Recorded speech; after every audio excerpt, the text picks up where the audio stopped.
Coming up next on News 35, a house fire in McAllister sends smoke billowing into the air and damages an apartment building near campus. The Department of Student Activities changes its name in hopes of improving student engagement. And a 35 I-team investigation, Vick takes a look at crime on campus and a surprising decrease in burglaries. All coming up right now on USFtv News 35.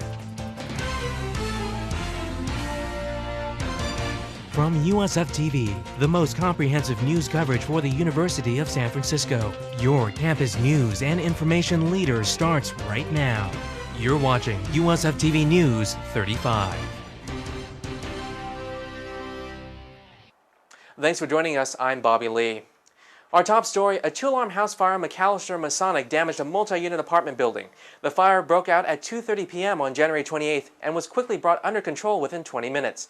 The smoke and commotion could be seen from Hayes Healy, where our own News 35 segment producer, Alex Platt, was able to capture this footage. No one was injured and the cause of the fire is still under investigation.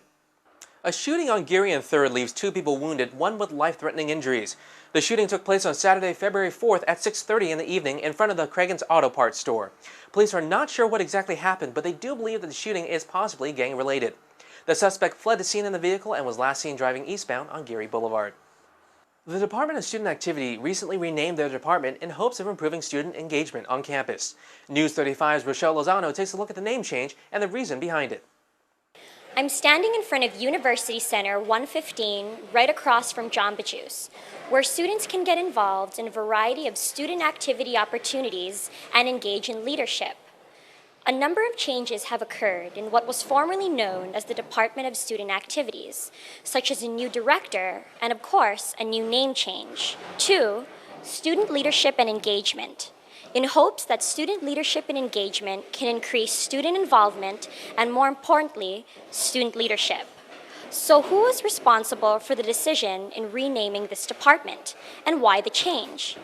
Newly hired Director of SLE, Gregory Wolcott, elaborates further on this transition. And the university just didn't feel like the former name, Student Activities, indicated everything that we could be offering to students at USF. The new name, Student Leadership and Engagement, implies more of an intentional way about programming and more of a focus on learning as students engage in co-curricular activities. This name change will reflect the deeper level of services and programs offered by the department. However, are most of the students here at USF even aware of this department? No. No. It used to be DSA, right? Correct. Okay. Yeah, no, I didn't know. No. Yes, I actually saw it in the Foghorn. I read the article about it, and I thought it was an interesting name change. Do you think the name change will get more students involved within this department? I think in the long run it will, because instead of just putting on activities for the students, it sounds like the organization is trying to get more students involved in campus life. And do you feel the name change was necessary? I feel it was really arbitrary, and I saw no reason why the change even took place. This name change for the SLE office is definitely a broader movement to get students involved in leadership while incorporating and balancing academics. This is Rochelle Lozano reporting for USFtv News 35. Coming up after the break, a 35 I-team investigation. Vick takes a look at crime on campus and newly released burglary numbers. Former Lieutenant Governor of California and USF alum Leo T. McCarthy passes away. We'll have thoughts on his passing from one of his colleagues. And a college student dies in an unusual elevator accident. Chloe Shieldhouse will have that story and more in your college report. We'll be right back.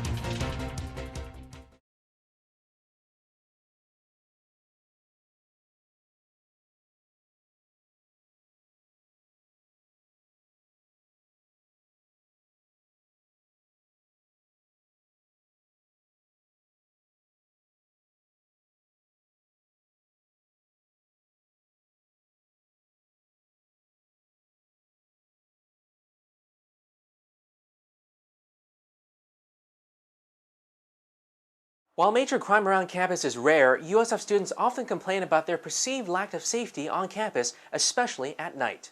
Vick takes a look at new crime statistics from public safety and what the department is doing to improve perceived safety on campus in his 35 I-team investigation.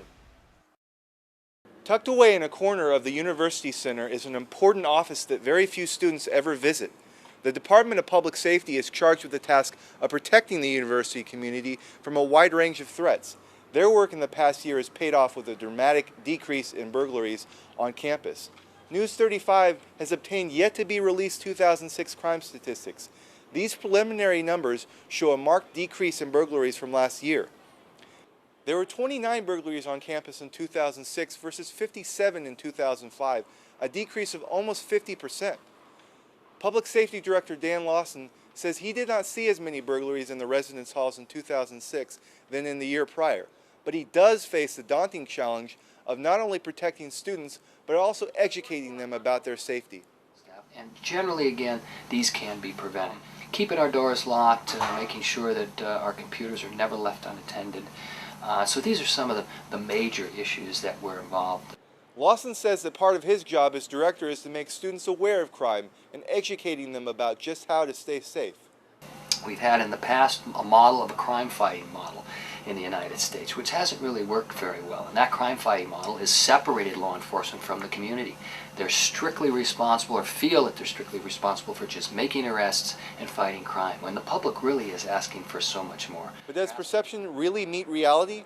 Students we spoke to tended to agree with Lawson. I can't say yes that public safety is making everyone safe, but personally, I guess I do. I do feel very safe on campus.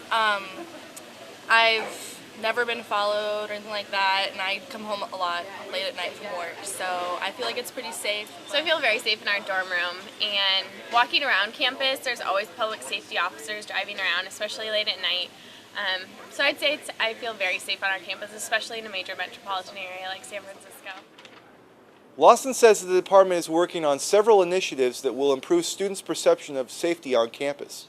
So we're trying to initiate a little bit more of that on campus with bike patrols, with foot patrols, and our officers are being trained in customer service to be servants. The department plans on launching many of these initiatives in the near future, including Public Safety Day on February 20th. For USFtv News 35, I'm Mike Vick.